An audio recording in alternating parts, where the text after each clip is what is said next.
欠我14万不还，我砍了你这破机器抵债！你干什么？住手！滚开！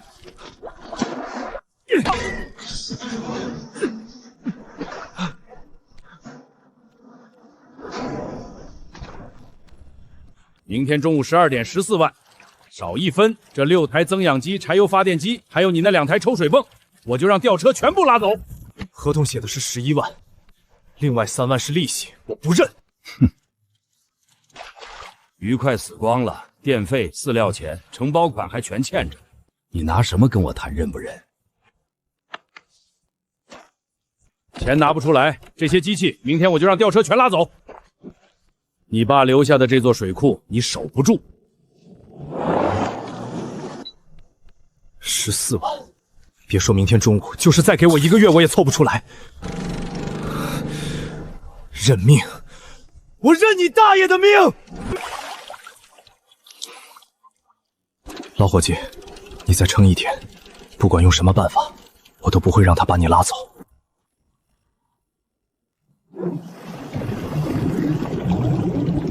什么东西？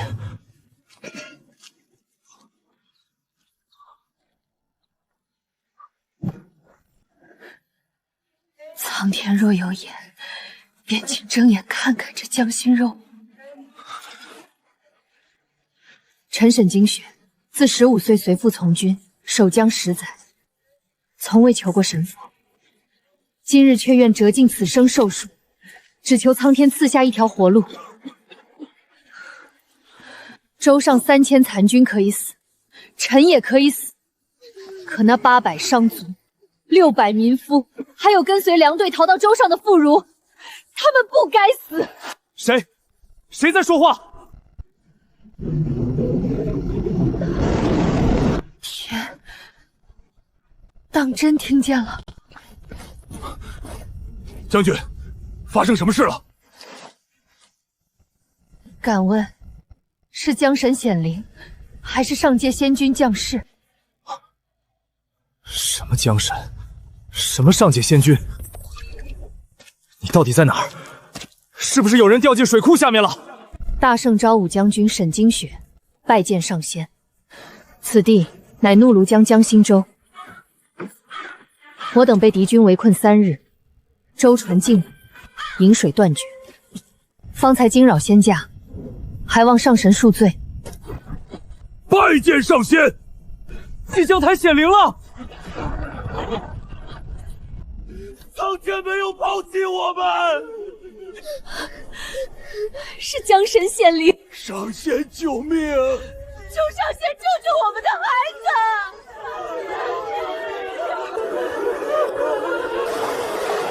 怒庐江，大圣，上仙。检测到宿主与古界求生者建立联系，符合跨界求生系统绑定条件，系统开始绑定。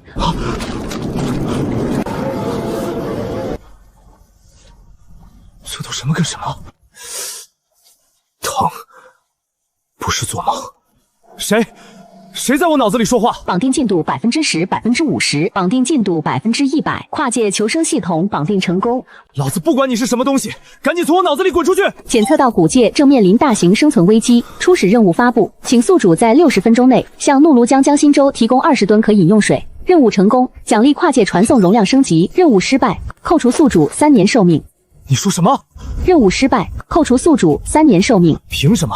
他们没水喝，跟我有什么关系？老子自己的水库都快干了，我还欠着14万，我的鱼快死了！你莫名其妙钻进我的脑子里，现在还要拿我的命威胁我！59分59秒，59分58秒，59分57秒。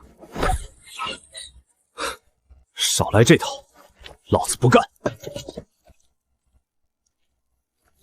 警告：宿主拒绝执行任务，生命扣除程序已经启动。你来真的！上仙受伤了，别叫我上仙，就是一个养鱼的，我自己的烂摊子都收拾不完，凭什么要管你们？是樊将无礼，上仙若不愿相救，沈经雪绝无怨言。只是州上还有许多孩子，他们不懂战事，也从未杀过人。若上仙尚有一丝怜悯，能否只赐他们一口水？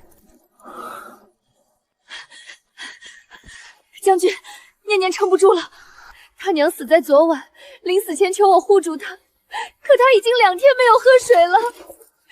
娘，我不渴，水留给妹妹。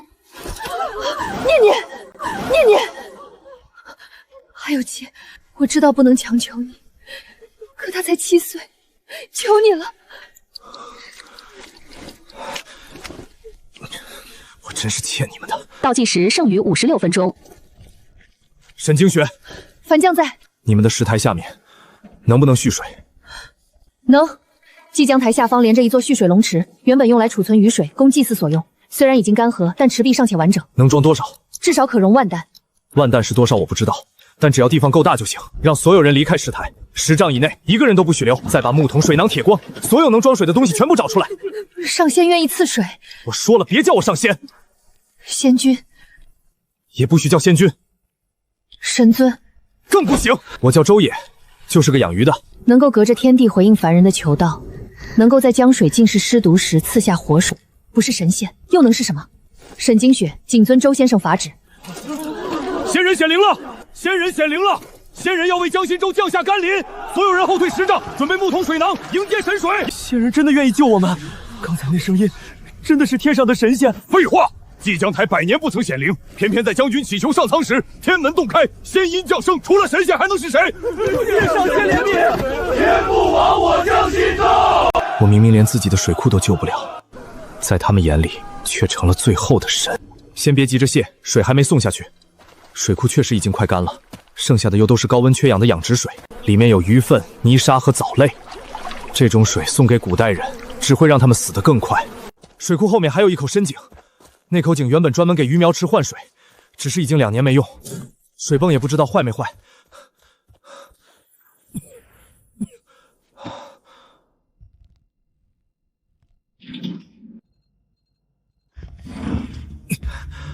我先说清楚，我是被你逼的。今天把水送过去，不代表我接受你。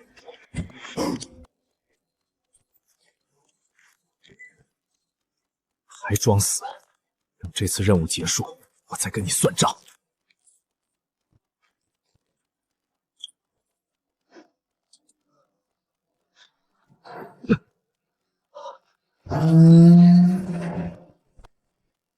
50分钟，49分59秒。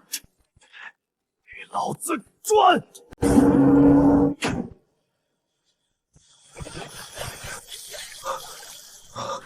有水了。仙人保佑，仙人保佑！将军，周先生当真会降下神水吗？会。将军为何如此肯定？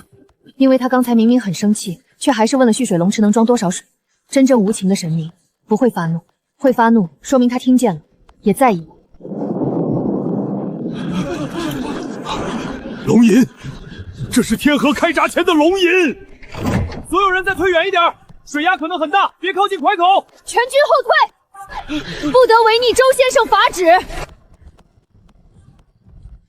将军，这是应当是引来天河之水的神物，不可直视，恐冲撞神威。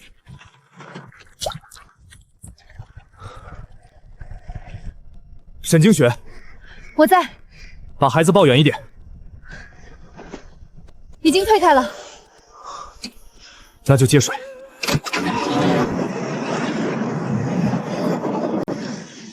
水，真的是水。神水！上天真的降下神水了！蓟江台显灵了！大圣，仙人没有抛弃我们。所有人听令，伤兵、病患和孩童先引，士族民夫各自派队，每人先领半碗，敢争抢者，军法处置。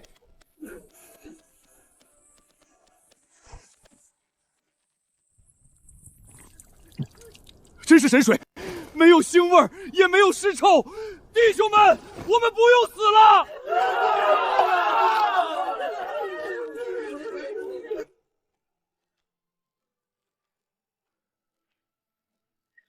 喝了，将军，他喝下去了，念念有救了。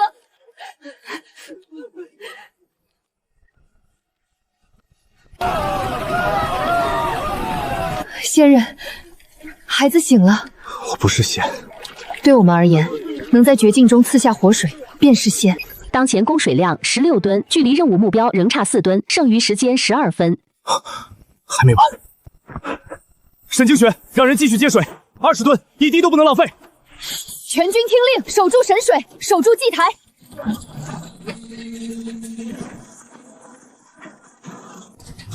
别这时候出事！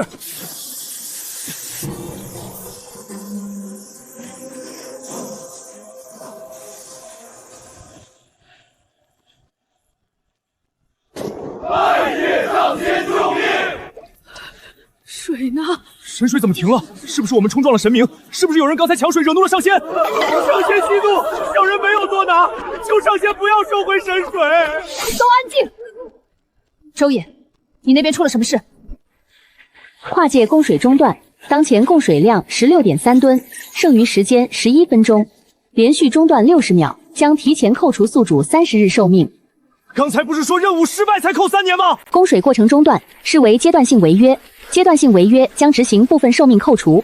放你个屁！管子是你弄好的吗？水泵是你修的吗？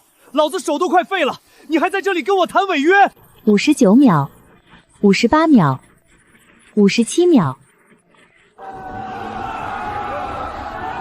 是不是神仙不要我们了？娘，我还渴。别哭，仙人一定会再赐水的。上仙，求您救救我儿子吧，他还没喝上一口。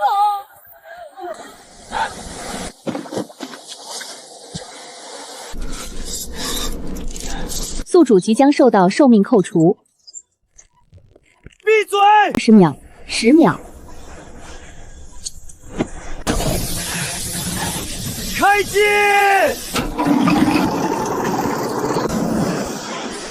水又来了！上仙没有抛弃我们，是上仙在与汉魃斗法。将军，您看，神物在阵，周上仙一定正在上界施展神通，为我们强开天河。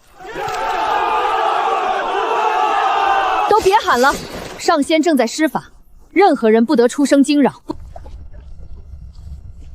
17吨，18.2吨，剩余时间5分钟，4分钟，当前供水量18.9吨。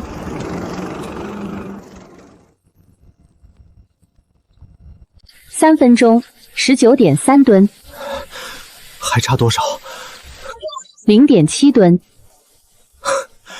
，700公斤，就为了这700公斤水，你要扣老子3年命！2分钟，当前供水量19.6吨。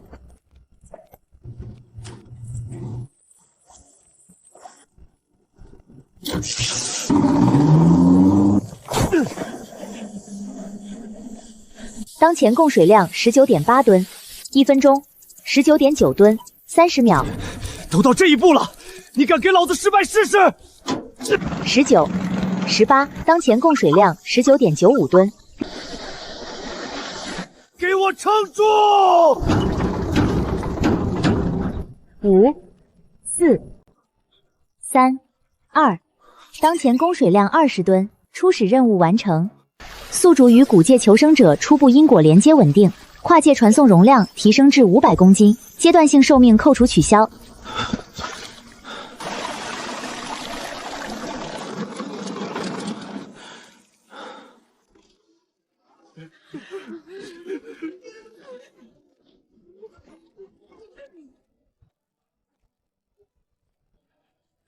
大圣昭武将军沈清雪带江心州3000将士、800商卒、600民夫及所有附绕，拜谢周上仙赐水活命之恩。今日之后，我等性命皆为上仙所赐。凡上仙有所差遣，江心州居民赴汤蹈火，万死不辞。拜谢周上仙，拜谢上仙救命！行了，别喊了，我还没死，你们给我弄得跟送葬似的。上仙法力无边，怎会轻易陨落？你哪只眼睛看见我法力无边了？上仙人在天界，却能隔空开启天门，引来天河之水。此等移山倒海的神通，若还不算法力无边，什么才算？你受伤很重，死不了。方才供水中断，是不是因为我们？不是，机器太旧，接口炸了。你一直用身体压着那件神物。水先省着用，不要因为池里有水就敞开了喝。喝过脏水和正在吐血的人先隔离起来，水要烧开，盛水的东西也得洗干净。何谓隔离？就是让生病的人单独待在一块地方，照顾他们的人也不能到处乱跑。尸体尽快焚烧或者深埋，不能继续扔进江里。将军，仙人在传授驱经仙法。沈军医，属下在。按照周先生的法旨，将所有饮过江水和出现腹泻症之流之单独安置，照顾他们的人不得与其他居民混居，所有饮水煮沸后再用。属下遵届上仙法旨。是卫生常识。仙界卫生常识。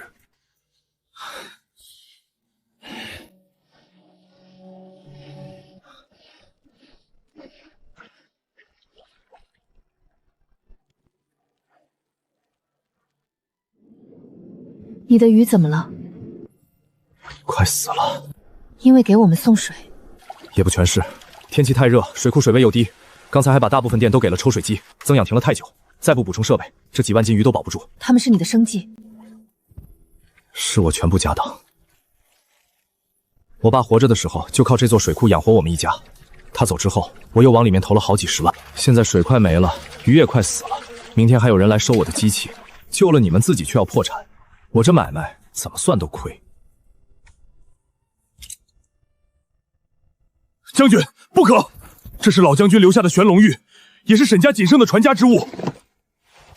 若没有周先生，沈家今日便只剩我一个死人。传家之物传给谁？周先生，怎么了？你为我们耗费神水，又因此伤了自己的生计，沈金雪不能让你独自承担。此物是沈家传了6代的玄龙玉，先父在世时曾说，此玉乃开国皇帝所赐，价值不菲，请你收下，换些钱财救你的鱼。我不要。嫌弃它是凡间之物？不是，这是你爹留给你的东西，我帮你们是因为那个破系统逼我，不是为了抢你们家的传家宝。跨界传送容量已提升，5界求生者可以自愿向宿主支付报酬，报酬接收后将被判定为第一次跨界交易。还敢说话？周先生，你可以不需要它，可你的鱼需要。那些鱼因我们而受损，我们不能装作不知道。若你不肯收，沈金雪此后又有何颜面再求你相助？我没说以后还要帮你们。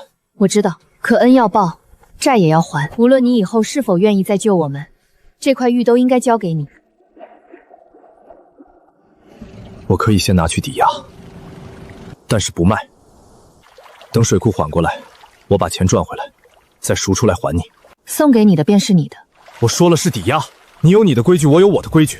我可以收救命钱，但不能把人家爹留下的东西吞了。好，便依你的规矩。检测到古界求生者自愿支付报酬，是否接收玄龙玉？接收。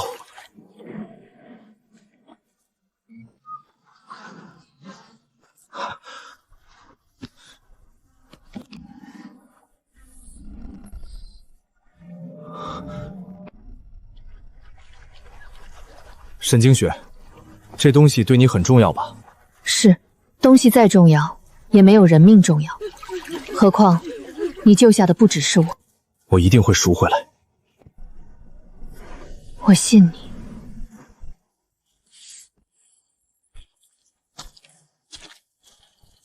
你去哪里？县城，看看这东西能换多少钱。路上小心。管好你自己吧。你们不是还被困在舟上吗？水能让我们多撑几日，这几日是你替我们从苍天手中抢来的，我不会浪费。少说那些听着吓人的话，我只是抽了20吨水。对你而言是20吨水，对我们而言是4000多条命。我走了。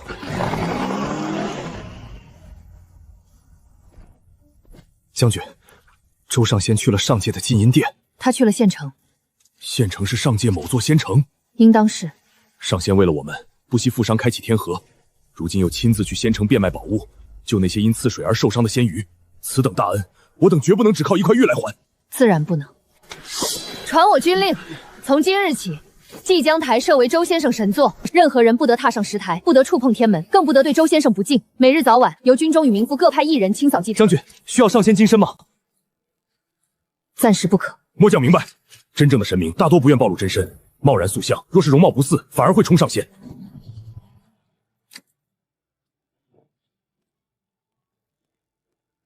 周野，你不在水库守着那塘死鱼，跑我这里干什么？看一样东西。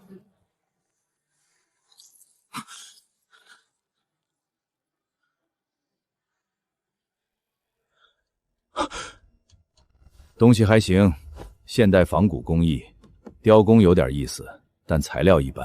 值多少钱？2万。你干什么？换一家。那年轻人怎么这么急？价格可以谈。你说。唉，看在乡里乡亲的份上，我吃点亏。5万。金老板，我虽然不懂古董，但我不瞎。你看见这块玉的时候手抖了，拿放大镜的时候镜片还磕了2次桌面。现在告诉我它只值5万，那你想要多少？不是我想要多少，是它值多少。周爷，你水库的事情县里谁不知道？欠了10几万，鱼也快死绝了。你现在急着用钱，能有5万就不错了。东西从哪里来的，我也不问，你拿钱回去救急，我承担风险。你知道我急用钱，才故意压价。哼，做生意不都这样？何况你的东西来路不明，出了问题，我可是要担责任。我不卖了。10万、15万、30万。30万不少了，够你还债，也够你把水库撑一段时间。你那塘鱼现在死了一大半吧，剩下的也别费钱抢救了。死鱼运去饲料厂还能卖几毛钱1斤，有了这30万，以后再包个小鱼塘，照样能过日子。死鱼卖给饲料厂，做饲料算好的。你要是真想多赚一点，就找个小餐馆低价处理，反正鱼刚死不久，洗干净谁看得出来？那是给人吃的。都穷到这个份上了，还管别人吃不吃？再说，你不是说有大客户要鱼吗？能找你买那种便宜鱼的，能是什么有钱人？饿狠了的人，别说死鱼，掺点泥巴进去都照吃。这块玉我不卖给你，周爷，你别不识抬举。我穷归穷，还没穷到拿死鱼烂虾骗人，更没穷到吞别人的传家宝。你喜欢吃人血蘸头，自己慢慢吃，老子不陪你。出了这个门，你别回来求我。放心，就是把玉重新送回去，我也不让你占这个便宜。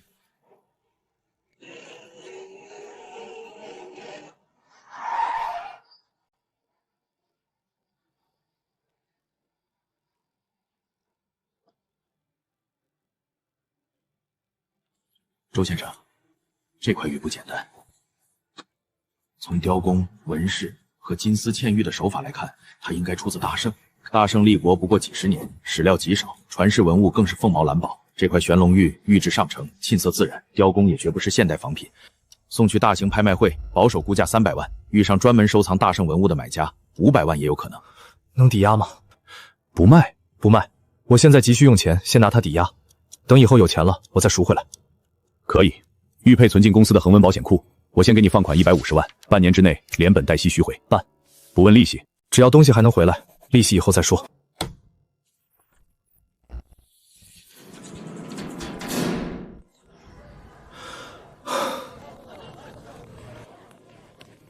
老板，液氧罐、移动增氧机、循环活鱼运输箱，有多少我要多少。你养多少鱼？3、4万斤。高温缺氧。对。那你要赶紧清塘。我不清，我要把活鱼保下来。现在救鱼的成本比鱼本身还高，他们现在不是普通的鱼，有人等着他们救命。灾区1个小时内把设备送到青石水库，价钱你开。40分钟。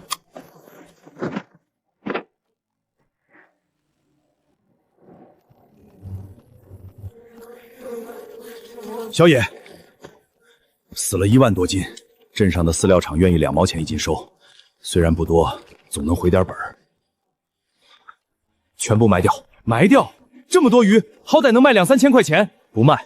你现在正缺钱，能回一点是一点。死鱼容易变质，做成饲料也可能出问题，不能因为我们亏了钱就把风险丢给别人。唉，你这脾气跟你爸一模一样，吃亏的命。吃亏总比缺德强。先把活的集中进深水区，设备马上到。你哪来的钱买设备？借的。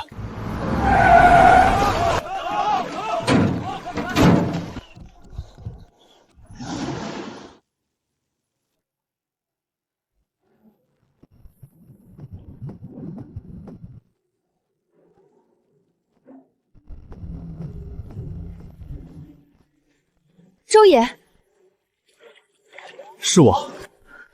你的鱼救回来了吗？救回来一部分。你们那边怎么样？出什么事了？水源危机暂时解除了，可州上的人已经断粮2日，3万支军粮就在眼前，他们却不能吃。为什么不能吃？这是送往京城的赈灾粮，京城30万灾民都等着开仓。我们若在此地吃掉一部分，京城便可能多饿死一批人。将军，我儿子就快饿死了。京城百姓的命是命，我们的命难道就不是命吗？你让我给他吃一口，谁也不准动军粮，再上前一步，按军法处置。你杀吧，反正都是死，死在自己人的刀下，总好过活活饿死。谁想开粮，先从我身上踩过去。你儿子在哪里？裴猛，把我的干粮拿来。将军，你也已经2天没吃了。拿来，用水泡软，先给孩子。就这一口，够谁活？检测到古界衍生危机，江心洲居民正在遭遇严重饥荒，是否主动开启第2次跨界交易？不开，水的问题才刚解决，我的鱼也差点全死。你又想让我往里填钱？本次交易由宿主自行决定，拒绝交易无受命惩罚。没有惩罚。再忍一忍，水有了，我们便有活路。我会想办法带你们离开新州。将军，要忍到什么时候？孩子等不了了。沈清月，我在。你们会杀鱼吗？上仙所说的鱼是何种仙物？水里游的，有鳞片，有尾巴，能吃。可是龙王爷的子孙。龙你大爷！就是普通草鱼和白绫，我这里有几万斤。你要将它们赐给我们？不是赐，是卖。你们以后有了钱和东西，要还我。应该的。而且不是白送给你们吃，等以后情况稳定，你们要替我做事。莫说做事，上仙便是要末将这颗脑袋，末将也立即砍下来送给您。谁要你那颗脑袋？不会说话就闭嘴。末将遵法旨。沈清雪，让所有人离开济江台，找鱼筐、大锅和会杀鱼的人。周先生要赐下仙食。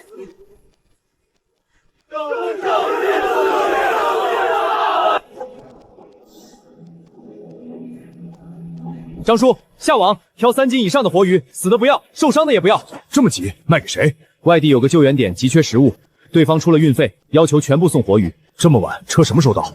不用等车，你们只管把鱼装好，剩下的我来处理。这些刚死不久的也能吃，送过去一样是肉。他们已经饿得吃树皮了，不是应该更珍惜送过去的每一口东西吗？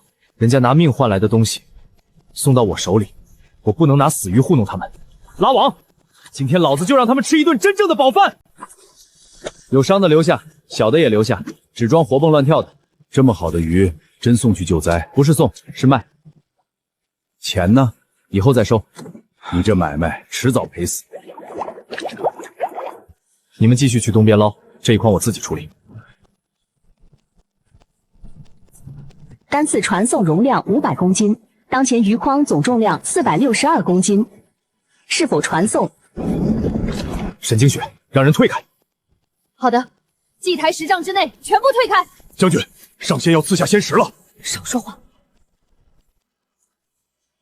传送。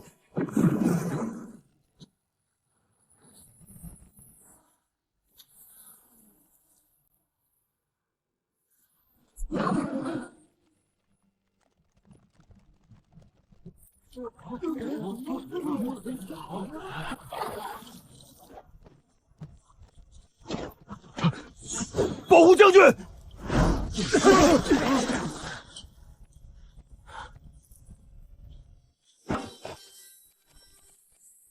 都把刀收起来。将军，这东西还活着。废话，死的我费这么大劲送下来干什么？如此肥瘦，竟然还生得满身银甲，这真不是龙宫中的水族神将。你见过让人炖汤的神将？没见过。那还愣着干什么？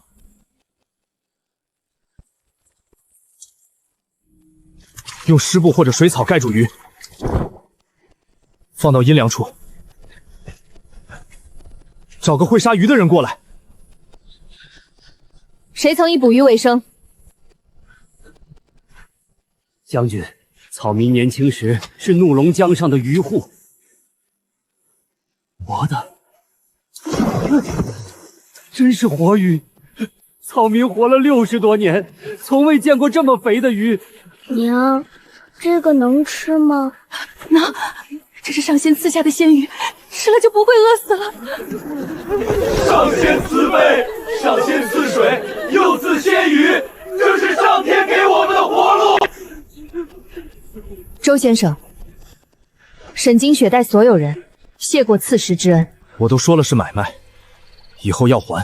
会还，只要江心洲还有一个人活着，便不会赖掉周先生半分账。先别谢了，找大锅烧水，鱼要剖开肚子，把内脏和鱼鳃全部去掉，江水不能洗鱼，用刚才的干净水。草民明白。还有，不能一下吃太多，先喝鱼汤，鱼肉也要煮烂，每个人只吃一点。鱼已经送下来了，为何不能敞开肚子吃？饿得太久，突然吃很多东西可能会死人，人还能被饭撑死。古籍中确有记载，久饥之人忽得饱食，轻则腹痛呕吐，重则暴毙。听见没有？先让孩子、伤兵和老人喝汤，隔1-2个时辰再慢慢添鱼肉。按照周先生所言分食，谁敢私自多吃，军法处置。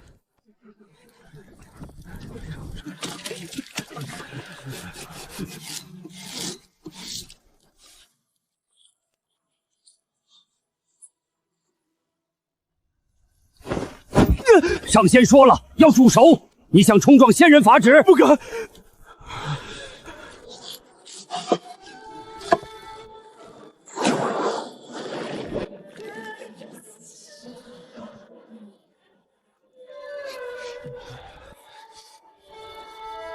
什么味道？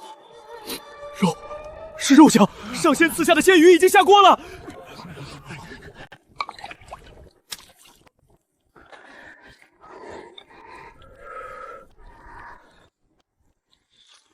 好喝吗？甜，真的是天上的神仙送来的吗？是。那神仙能不能把我娘也救回来？你娘已经去了天上，说不定她就是求神仙来救你的那个人。谢谢神仙叔叔。将军，方才是草民失心疯，草民还动手打了你。先喂你儿子，其他的事等他活下来再说。草民对不起您。你只是想救自己的孩子，我不怪你，但军粮不能动。草民明白，以后谁敢碰军粮，草民第一个和他拼命。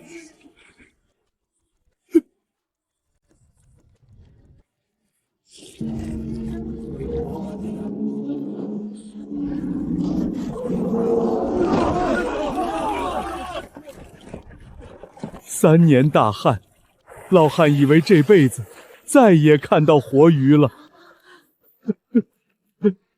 没想到临死之前还能见到天河中的鲜鱼，上仙大恩。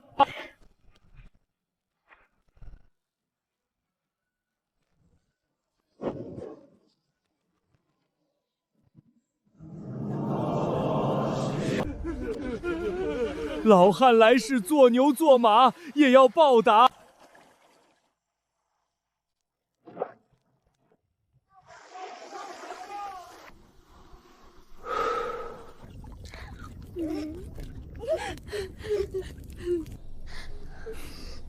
检测到宿主主动完成第2次跨界援助，本次行为无强制任务，无寿命威胁，宿主仍选择提供优质活鱼，拒绝以腐败死鱼充数，跨界客户信任度大幅提升，江心洲信仰值正在快速增加。什么信仰值？跨界求生者宿主产生的敬畏、感激与信奉将转化为信仰值，信仰值达到一定程度，可用于稳定空间通道、升级传送能力及兑换特殊权限。等等，你说他们拜我，还能给你充能？是。合着你不只是个系统，你还是个收香火的中间商。水是我抽的，鱼是我送的，伤是我受的，他们磕头产生的东西你拿走，你是不是有点太黑了？装死是吧？早晚把你从脑子里揪出来！上仙息怒！上仙息怒！是我等礼数不周吗？求上仙降罪！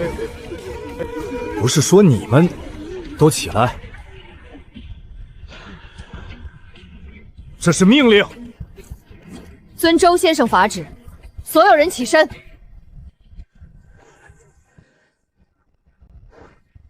将军，周上仙似乎不喜虚礼。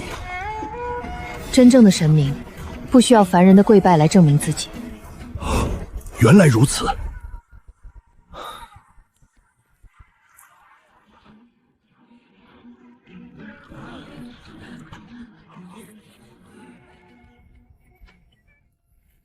天气炎热，鱼肉放久了会坏。我想留给哥哥。你哥哥在哪儿？他在城桥上，他已经2天没有回来了。江心洲东面，范守受部，我能轮换回来一落石。将军，北敌就在岸上，我们离开以后谁守？换班，吃饱了再回来。周先生赐下鱼肉，不是为了让你们饿着肚子逞强。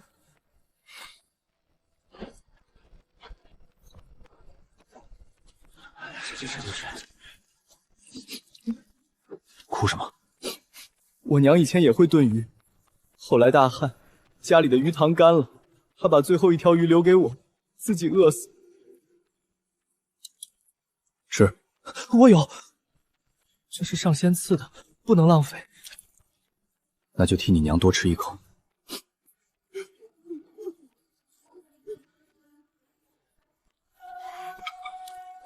将军，您的给伤兵。伤兵都有了，就剩您没吃。沈清雪，我不饿。你2天没吃东西，还想撑到什么时候？鱼肉有限。你是主将，你倒了，谁带他们出去？喝了。遵命。周衍，多谢。吃你的！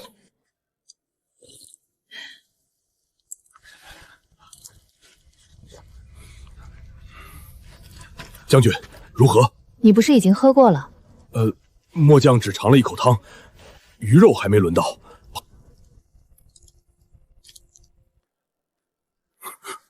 将军，这不合规矩。不想吃便还我。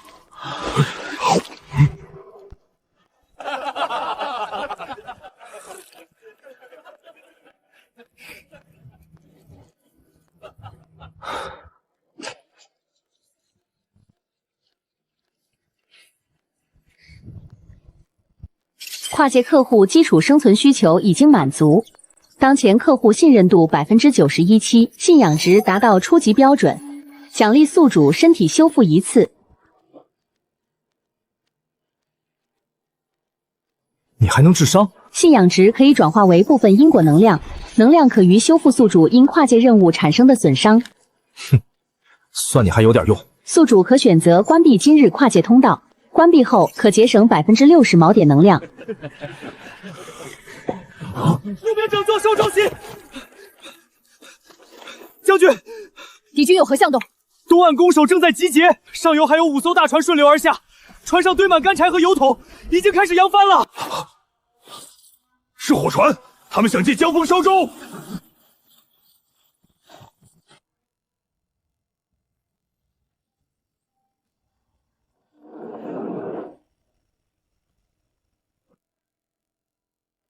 大王，江心洲的情况不对。哪里不对？昨日洲上的人已经渴得站不起来，可就在半个时辰前，洲心突然聚集了数千人，他们不但没有争抢军粮，反而架起10几口大锅，似乎正在煮肉。肉？是，隔着江都能闻见鱼汤味。怒龙河已经被死尸和病畜污染，鱼也早死绝了。他们哪里来的活鱼？会不会沈经学早就在洲上藏了水井和粮食？若真有水井，他会眼睁睁看着士卒渴死17人；若真有粮食，那些民夫也不会冒死冲击粮车。属下还看见洲上的人不断着中央那座石台跪拜，莫非那座镇江楼下面藏着密道？哼，什么密道？不过是沈经云安抚军心的把戏。他一定趁夜从某处运来了水和鱼。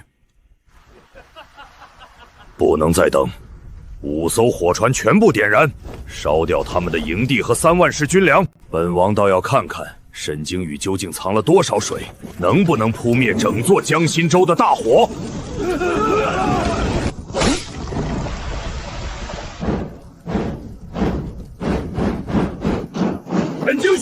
不是藏了水吗？有本事便把怒庐江的水全部搬上岸！今夜我们便把你和那3万石军粮一起烧成灰。将军，让末将带人下水推船。不许去！船头包着铁皮，两侧全是尖刺，人若靠近，顷刻便会被撞成肉泥。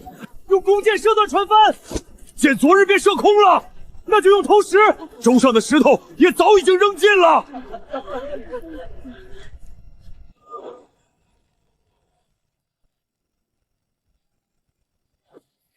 全军听令，粮车转移至西侧高地，伤兵复绕，撤往舟尾。其余能战者，随我在东岸挖掘隔火沟。末将听令。你们打算用什么拦火船？先挖隔火沟，若火船搁浅，便用泥土压住火油。如果火船没有搁浅，直接撞进粮车呢？我会带人下水，将船推开。刚才你自己还说，人靠近就会被撞死。总要有人去做。还有多久？最多半个时辰。周野，关上天门吧。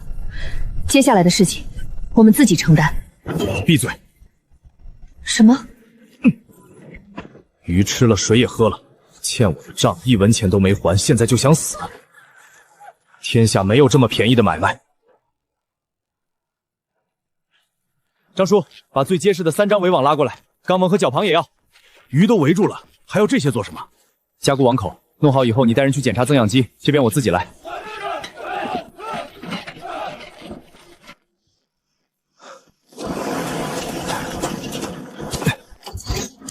沈清雪，让你的人退开，这一次我来拦船。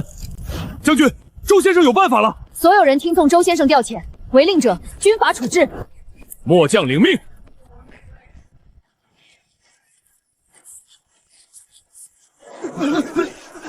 为什么？上仙已经降下法旨，还不赶紧干活？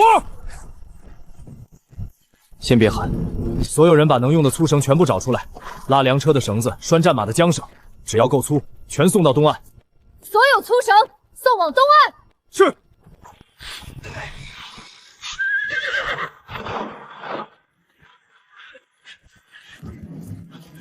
周先生，这些绳子怕是承受不住火船。3根当然不行，3根拧成一股，每隔半丈打一个死结，越紧越好。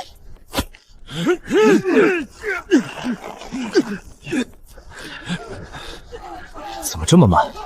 周先生，这麻绳太硬，光靠手拧不动。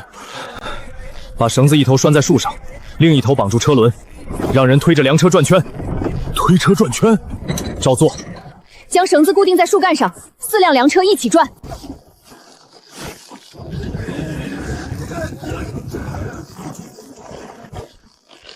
成了！别高兴了，这样的绳子竟比结实数倍，至少要准备8根，其中4根固定网的2头，剩下的全部做备用。明白。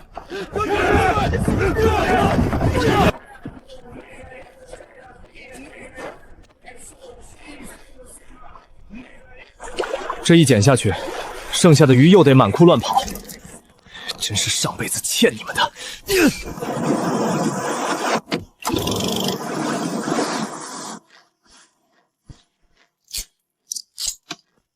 今天刚买的顶级深水围网，复合纤维加钢丝包边，一张就好几万。我倒要看看你们这些木头架子能撑多久。当前传送物品总重量497公斤，低于单次传送上限，是否传送？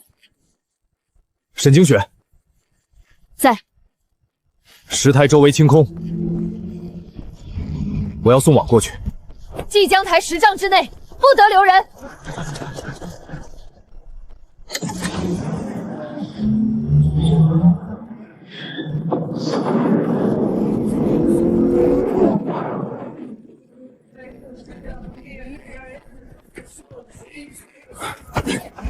好沉，这晚线为何如此光滑？割不断，解开！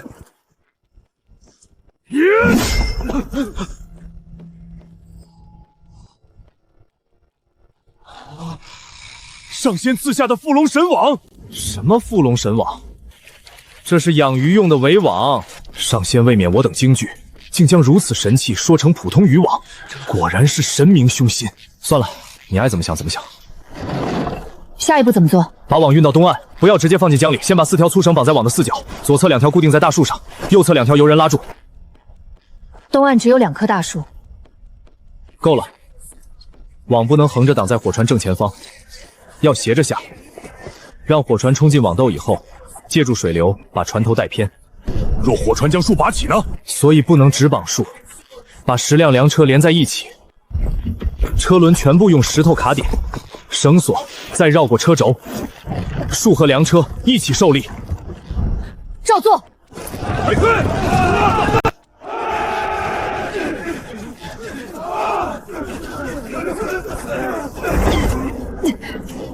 将军，您肩上有伤。少废话，出力！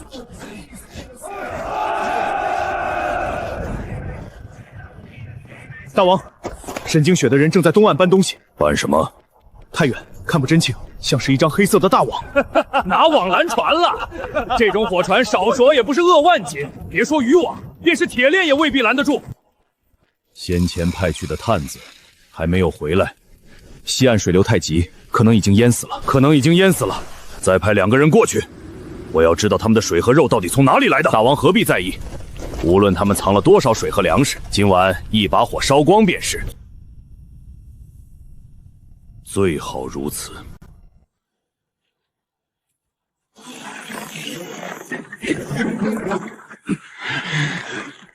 火船还有多远？不到150丈，最前方2艘船靠得很近。先放过第1艘，放过去。第1艘不拦。对，你们这张网只能承受有限冲击。第1艘让它撞上浅滩，等第2艘进入网口再收紧。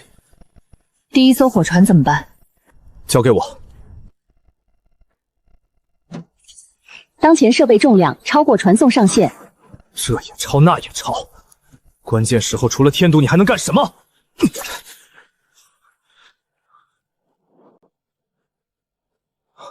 蹦过不去，管子还能过不去？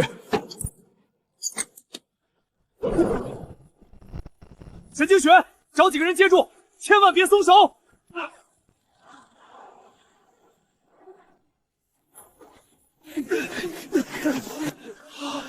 都小心些，这可是引动天湖的龙筋，谁敢踩坏，老子砍了他的脚！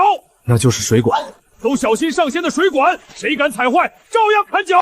周爷，第1艘已经不足100丈，水管还差多远？马上，让30个人抱紧管子。出水以后反作用力很大。上仙放心，末将就是被水龙撞死，也不会松手。少说晦气话，站稳了。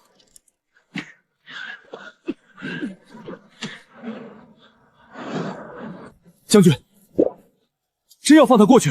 听周先生的。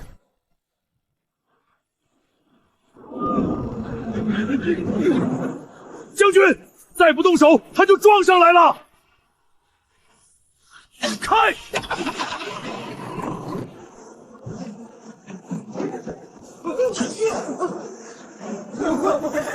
压住！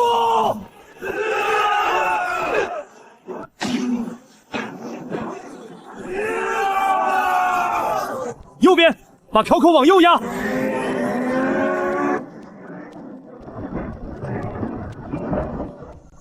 上泥土！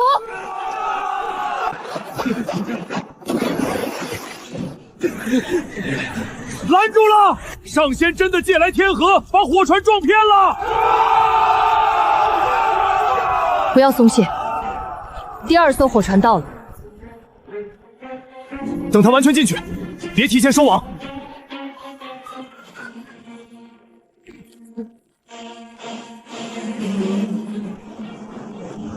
现在！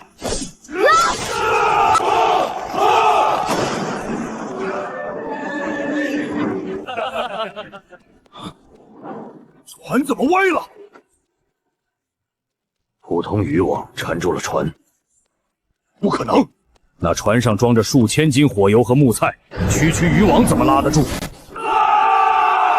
都给我拉！那是什么网？怎么可能连铁丝都割不断？让第3艘船撞上去，把他们的网撕开。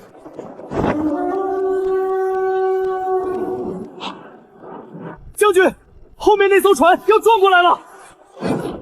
周野，我看见了。沈清雪，让拉网的人分成2队，一队继续拉，另一队松开右侧绳索。松开以后，火船不就逃了吗？不是让你们全松，左侧保持拉力，右侧慢慢放绳，让火船横过来。左侧拉紧，右侧放绳。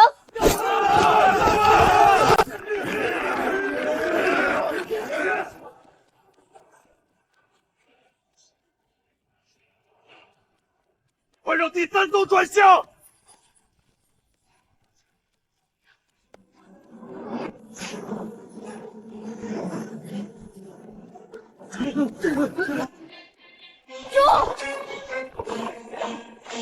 树要倒了！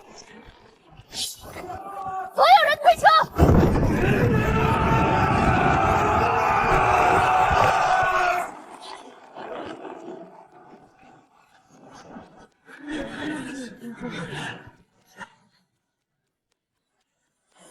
先前探子说，江心洲上的人都在对着祭江台跪拜。住嘴！那不过是沈清风故弄玄虚。可是那水，江水就在他们脚下，弄个水车有什么稀奇？谁再敢妖言惑众，立斩！哼，装神弄鬼！5艘火船不够，就再放5艘。大王，我们只准备了这5艘，那就让战船冲过去。本王倒要看看，一张破网能拦住几艘船。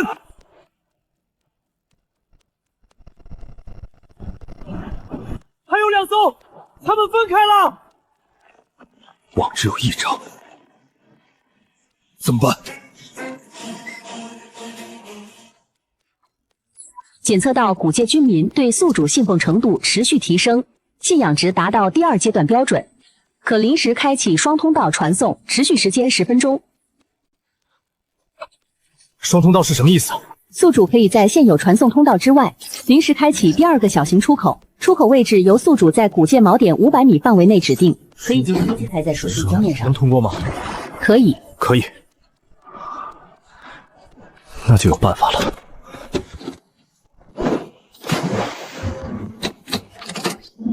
所有人离开右侧浅滩，越远越好。右岸人员全部撤退。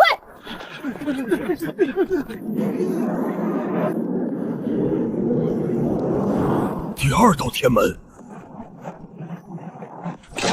给我回去！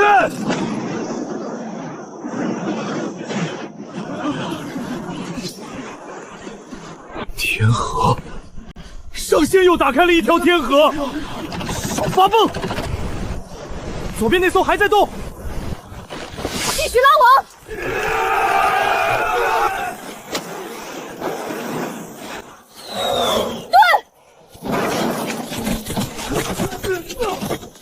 伤亡怎么样？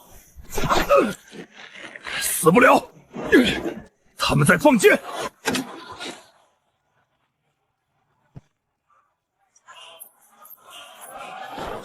今天刚买的，又得全搭进去。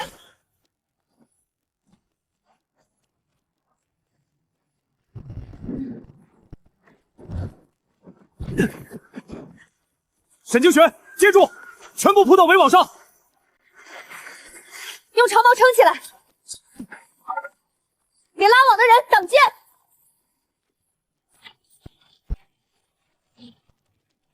哈哈哈！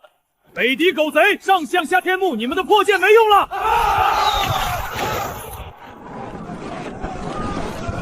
大王，不能再射了，火船马上就要撞回来了。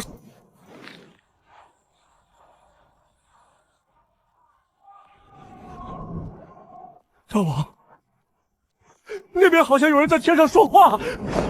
闭嘴！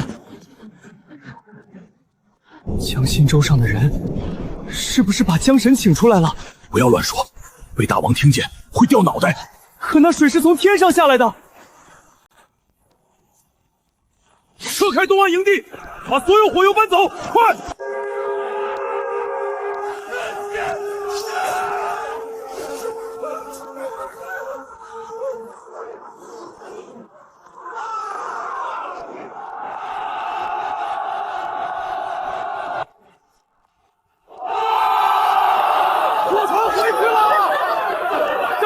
北地的火还给他们了。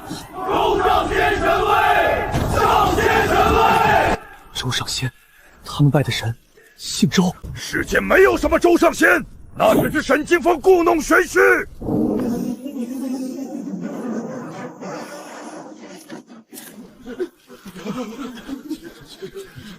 上仙神威。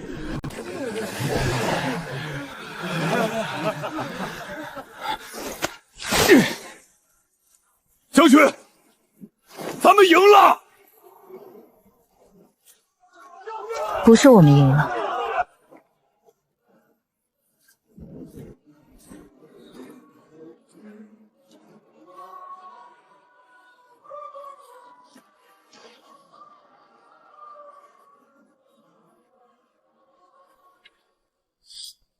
江心州4427条性命，今日再受周上仙庇佑，此恩无以为报。我等愿放上仙为江心州护生之神。愿奉周上仙为护生之神。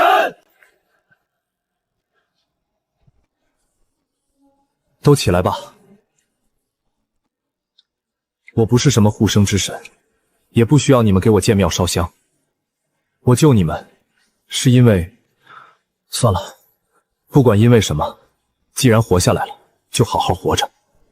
谨遵上仙法旨。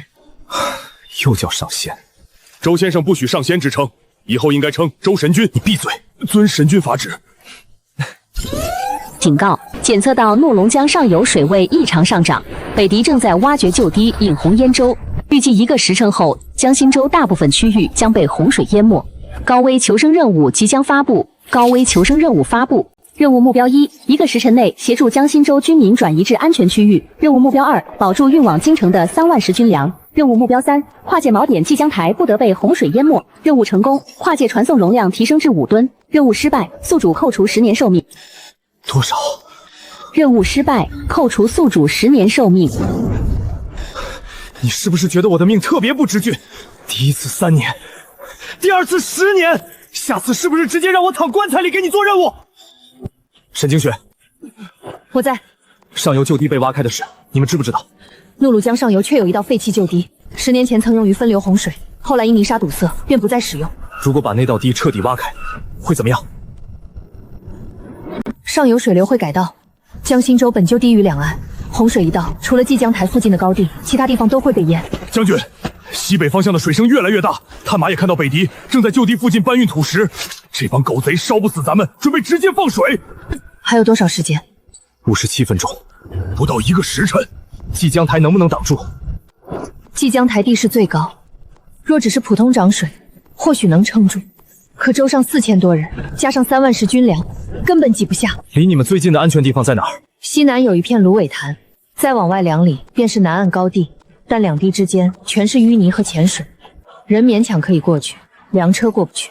而且北敌在南岸也有骑兵，我们一旦分散，他们立刻就会冲上来，所以要么被淹死，要么出去送给骑兵砍。还有第3条路。什么？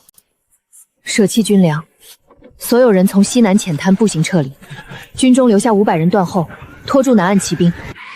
末将愿意留下。我还没有下令。早晚都是要留人，末将皮糙肉厚，死得慢，还能替弟兄们多挡一会儿。你们是不是觉得死几百个人特别有英雄气概？上仙，打仗哪有不死人的？闭嘴！水和鱼不是送给你们吃饱了上路的，刚救回来就急着找地方送死，你们还挺会替我糟蹋东西。你有办法。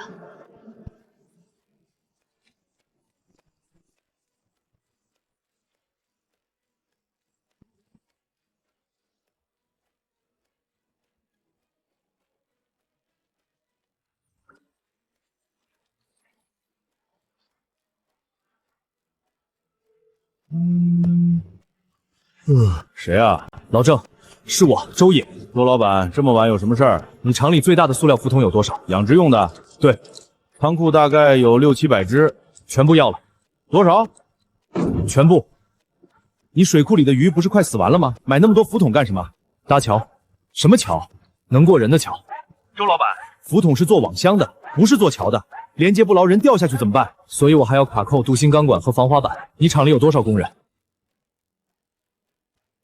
夜班还有20多个，全部叫上，货车、叉车也全开过来。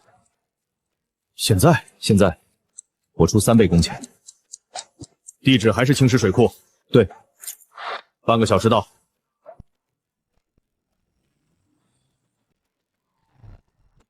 仓库还有电动角钢吗？有4台，全要了。再给我800米钢缆、滑轮卡扣，有多少拿多少。你买这么多干什么？救人，马上装车。老马，4台角钢全部装上，钢钳、滑轮卡扣一件别少。跟紧我。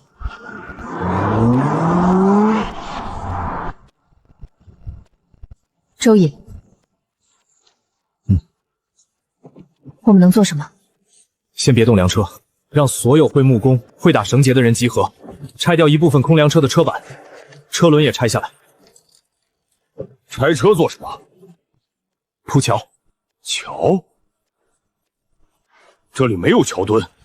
不需要桥墩，我会送一批能浮在水上的桶过去，10个一排，用木板连接，一段一段拼起来，上面再铺车板，只要固定好，别说人，粮袋也能过。让桥浮在水上？桥若是能浮，还叫桥吗？军中木匠、车夫、绳手，全部到即江台集合，拆20辆空粮车。没听见？听见了。拆车，把车板和车轮全卸下来。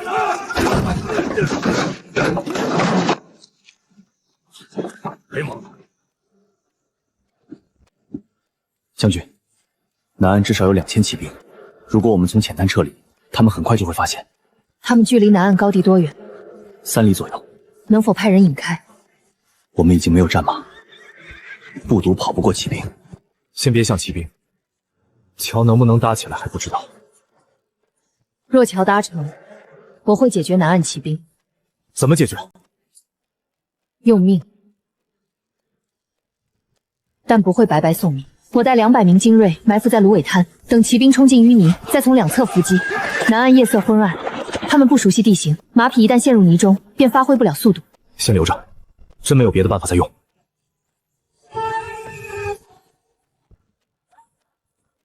720只浮筒，全部按你的要求组装成浮桥模块，每段不超过500公斤，钢管、卡扣和防滑板也都装好了，全部卸在里面。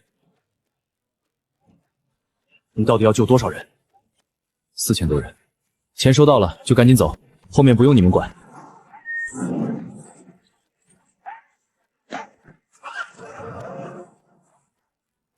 钢钳重量486公斤，符合传送要求。沈精雪，准备接桥。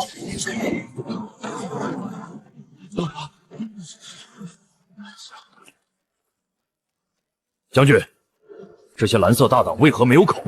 而且轻得很。别研究了，把它抬到西南浅滩，放进水里。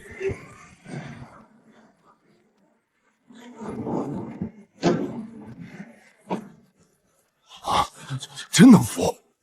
将军，这东西当真能拖住人！周尚贤把路铺到江面上了。上天大天桥救我们了，是通往生路的天桥。都别跪，有力气赶紧抬下一段，桥不会自己长出来。35分钟。将军，洪水来了！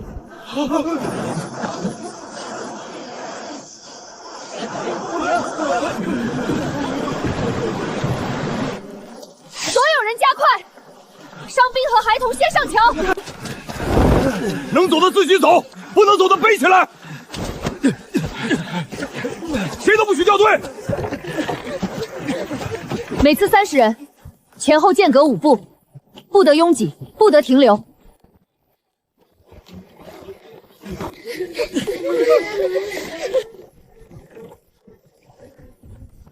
粮袋不能直接堆在一处，每段桥最多放5袋，人和粮分开走。粮车怎么办？不要了，车太重，把粮袋卸下来，用车轮做小推车。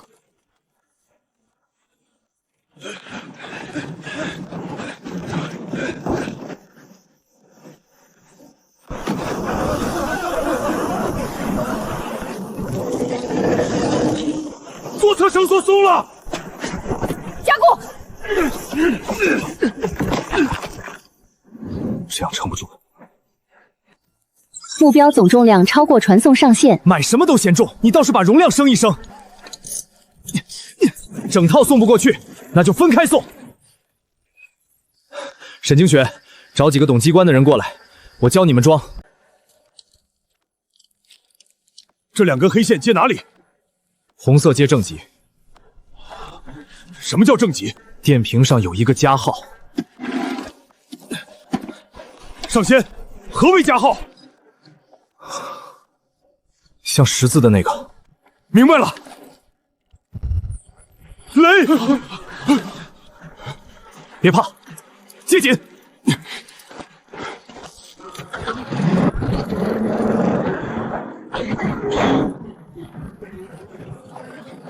将军，这个小铁盒里藏着几十头牛的力气。固定好，进行运粮。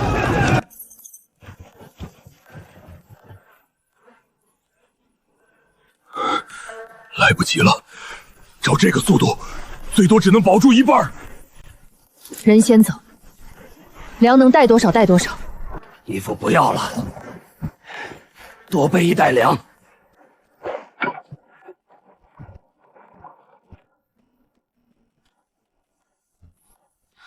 系统有没有办法提高传送容量？当前跨界传送容量500公斤，完成本次任务后可提升至5吨。任务完成以后提升有什么用？我现在需要。沈清雪，让人把粮食搬到蓟江台，10袋一组。你要通过天门运粮？对。可粮食送到你那里以后怎么办？先放我这边，等你们安全了，再找机会送回去。搬粮。警告：连续跨界传送导致锚点能量快速消耗，当前稳定度75%。能成多少次？按照当前频率，可继续传送13次。先传，能救多少是多少。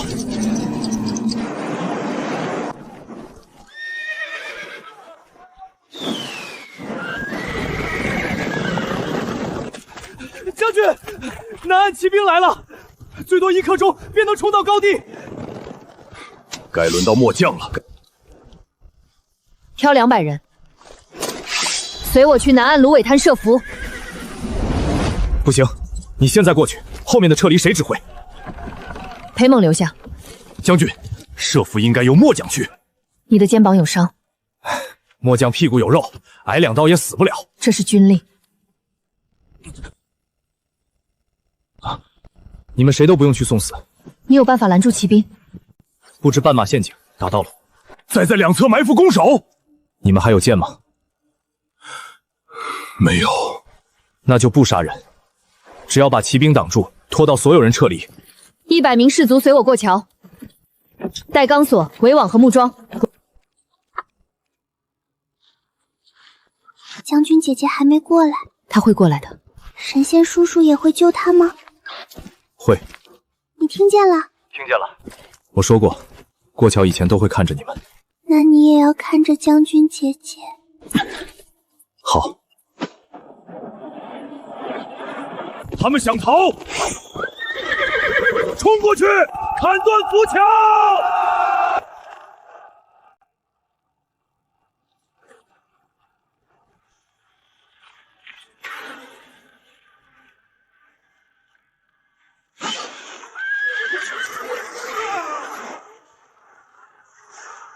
有埋伏！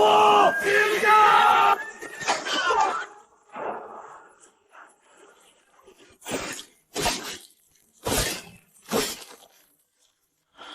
又是这种黑网，把网烧掉！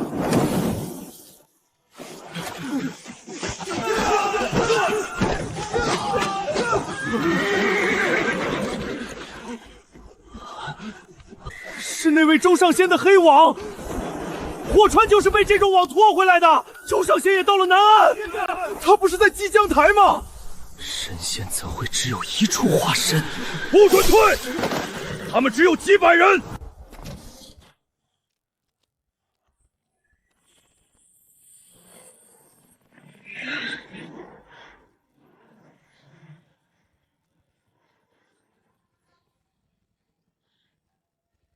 什么东西？鸟？哪有鸟会发这种声音？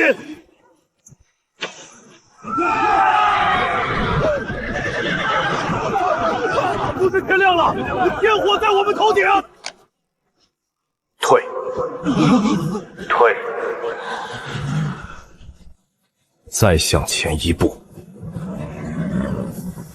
死！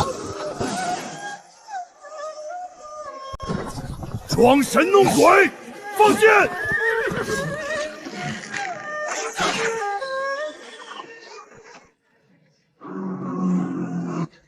你再说一遍。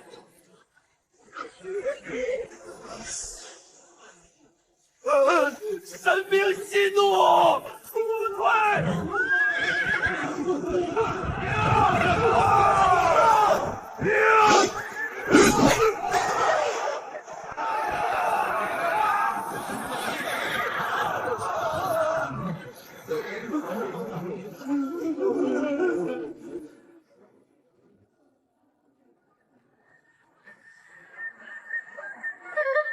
沈将军，饶命！放下兵器，解开马匹，徒步离开。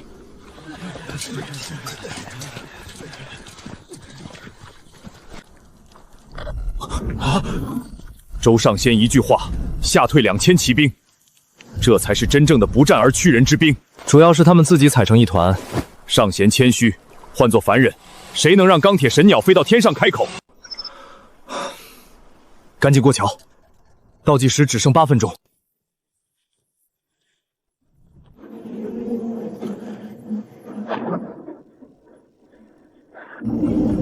锚点正在遭受洪水冲击，稳定度60%、52%、48%。还有多少粮没有运走？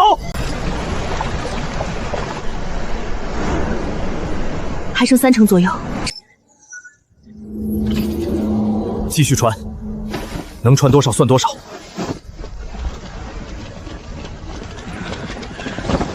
停！为什么？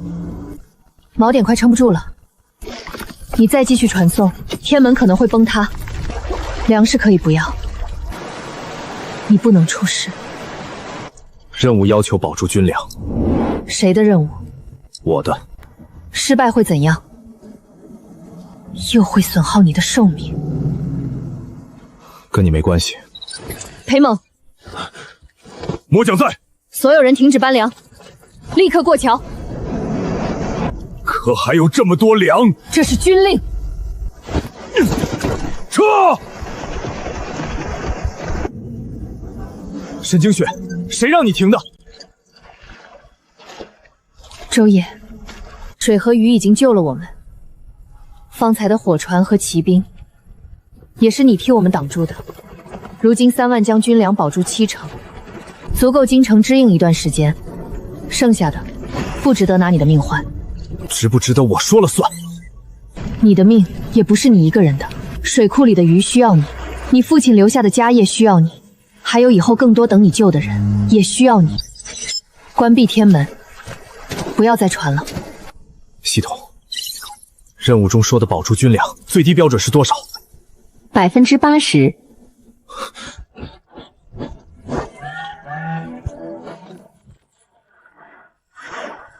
周野，别喊，还差200袋，送完就停。锚点撑不住，那就让他再撑一会儿。锚点稳定度30%、25%，请宿主立即停止传送。周野，我让你停下！你离不了我，我是主将。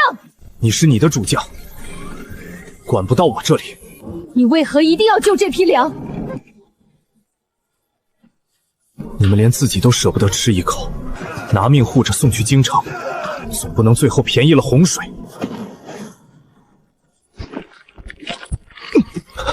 宿主正在承受锚点撕裂反噬，建议立即停止。还差多少？20袋。周野，我不要那20袋粮，听见没有？我听见了。那你停下！可我不听。不要！军粮保存率达到80%，任务第2目标完成，请宿主保证古界人员与锚点安全。周爷，我没死，现在轮到你，立刻过桥。走！将军，桥快撑不住了！你也要活着。你还欠我一座金章。好。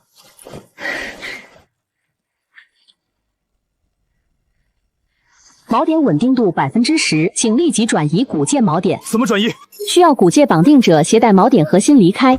锚点核心位于祭江台中心石碑下方。沈鲸鱼，怎么了？石台中央的石碑下面有东西，必须拿出来！将军，不能回去，洪水马上就要把石台。将军，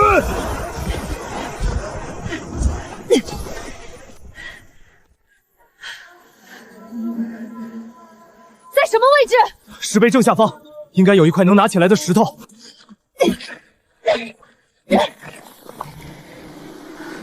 找到了。古界锚点核心已被取出，请绑定者在30秒内离开原锚点区域。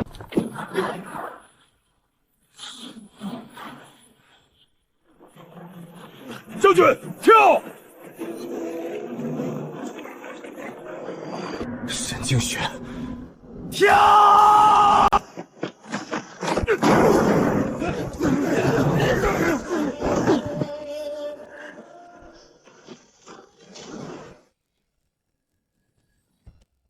古界人员全部撤离江心洲，军粮保存率80%，锚点核心成功转移，高危求生任务完成，跨界传送容量提升至5吨。宿主与古界绑定者因果连接升级，锚点重新开启前，双方暂时无法建立联系。沈静雪，黑蟒，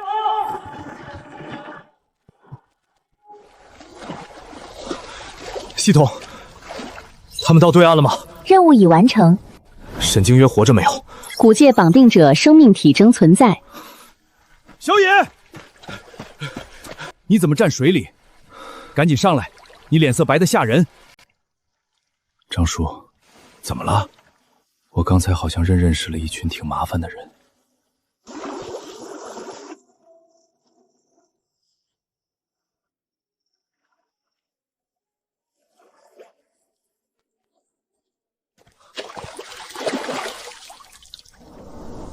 系统，锚点什么时候重启？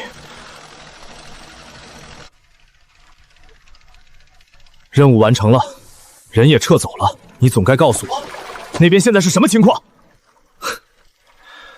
需要我干活的时候，1分钟提醒8次，现在用不上我就开始装死。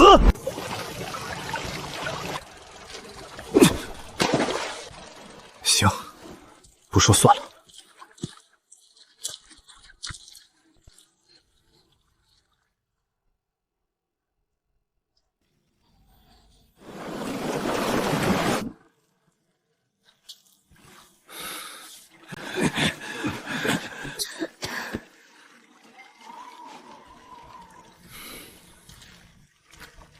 早知道就该再送一批药过去。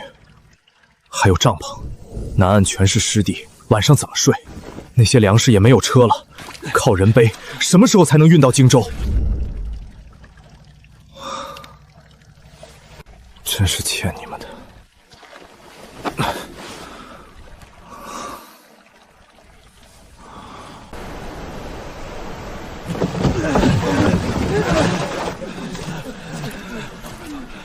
伤兵全部到高地集合。是。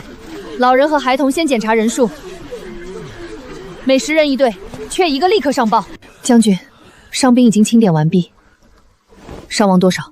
过桥时落水19人，救回16人，还有3人没找到。若没有周先生搭的天桥，死的便不是3个人，是所有人。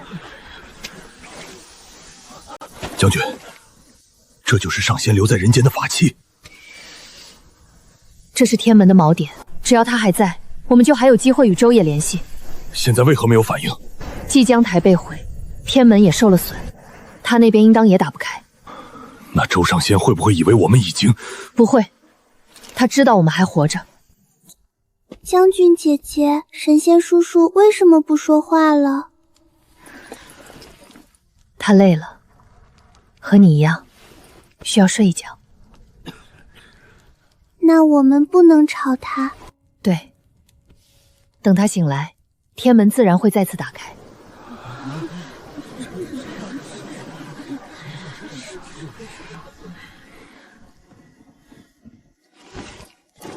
将军，北狄骑兵虽然退了，却未必会放弃。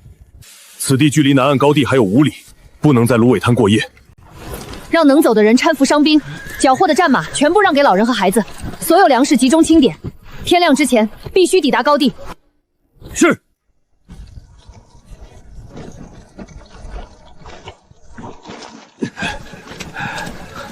这是送去京城救命的，老汉还能背。您的腿都在抖，腿断了，爬也要爬过去。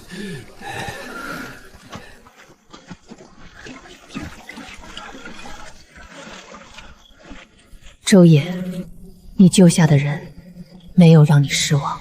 检测到古剑锚点核心已经抵达稳定区域，空间坐标重新锁定，跨界通道正在恢复。恢复需要多久？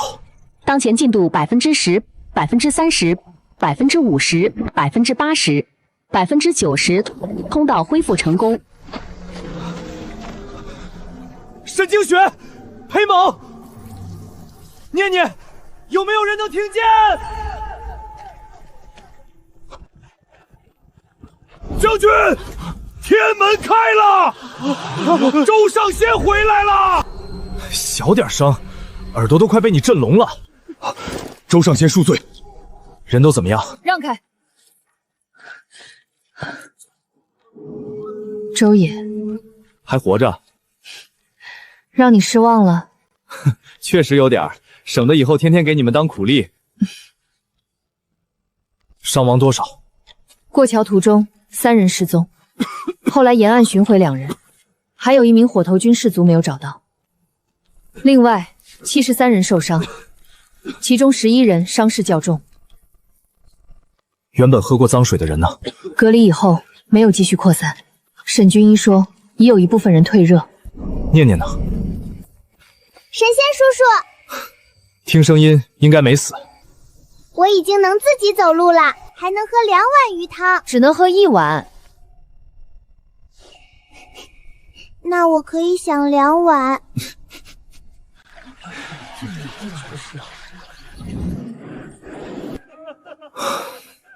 你们现在在哪儿？怒龙江南岸高地，已经远离洪水，北狄骑兵暂时没有追来。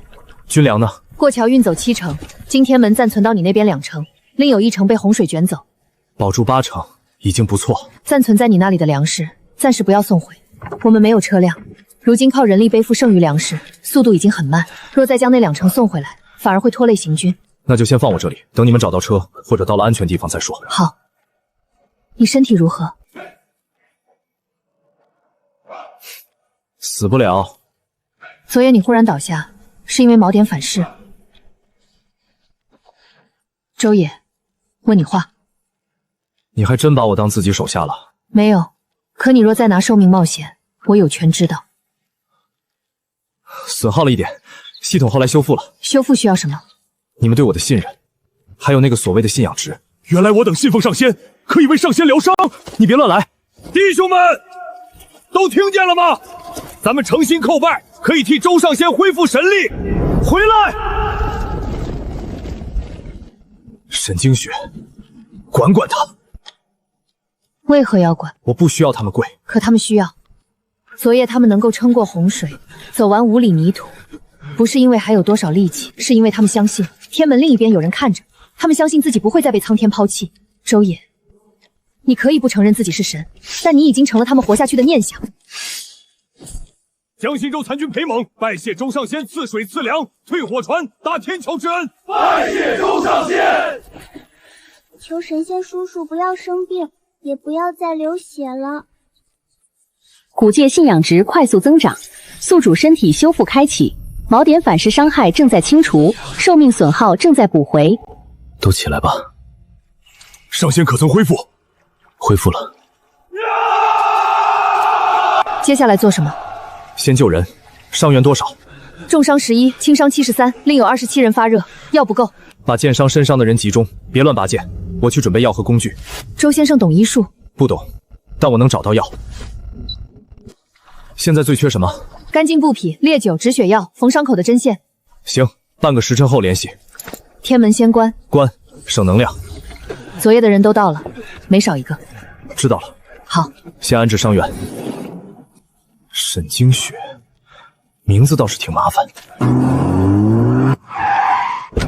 老板，消毒水、纱布、止血带，还有能处理外伤的东西，店里有多少？我全要。你买这么多干什么？救人，快点装。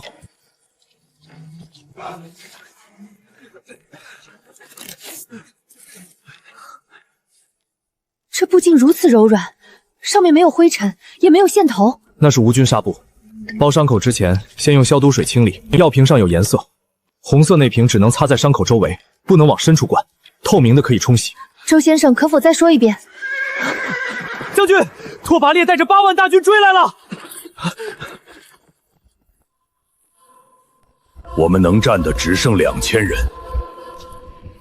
周爷，我听见了，能突围吗？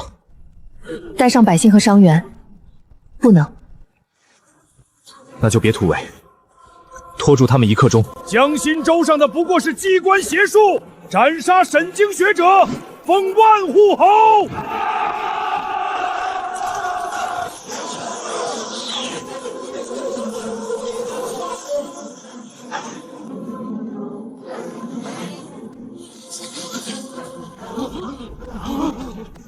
后面也有天门，我们被包围了！不许乱！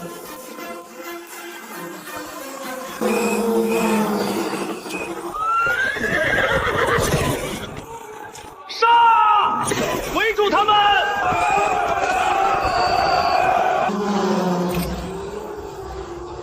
拓跋烈，昨夜烧你大营，只是警告。今日再向前一步，我便封死你们所有退路！装神弄鬼，有本事杀了本王！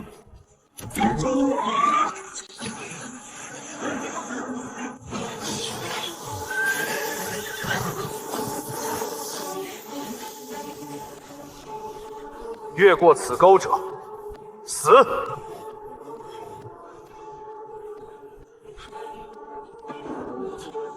我不打了！谁敢退？神明降怒了，快逃！敌军退了，我们活下来了！将军，要不要追？不追，收拢战马和车辆，半个时辰后继续赶路。周爷，多谢。少说这些，把粮食送到京城后，找一块有水有田的地方。做什么？安家。修水渠，开荒地，再挖几口鱼塘。周先生，我会捕鱼。你会什么？拿刀砍。那你离鱼塘远点。古界第1阶段求生任务完成，永久空间通道正式开启。第2阶段任务发布，请宿主协助沈经月建立古界第1座现代化水利城。任务目标：养活10万人。10万人，格局小了。第2季，咱们自己修河，自己造城，自己养活一个王朝。